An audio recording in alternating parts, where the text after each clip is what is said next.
Satu set pisau, nak buat hadiah kahwin boleh ataupun untuk kegunaan dapur sendiri lah.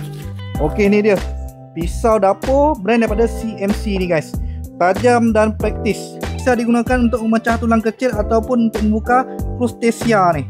Dia punya kotak pun cantik, jenis magnetik. Nampak tu, korang akan dapat 1, 2, 3, 4, 5 lah. Yang ni untuk korang potong kulit lah. Kulit buah boleh pakai yang ni. Dia punya design ni memang nampak mahal lah. Kita nak tengok tajam ke tak tajam Yang ni untuk potong bawang pun okey. Nampak guys, tajam Yang ni sesuai untuk pisau potong daging, tajam. Ni pisau dapur potong bawang.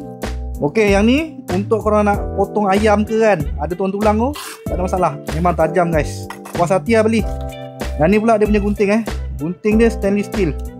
Nak buka penutup botol boleh, nak grip boleh, nak potong ayam ke ikan pun boleh. Memang tajam guys, puas hati beli satu set kan. Okey, sementara tengah promosi ni, untuk satu set pisau ni, yang penting sekali harga murah, kualiti pun terbaik. Korang mesti kali kat bawah.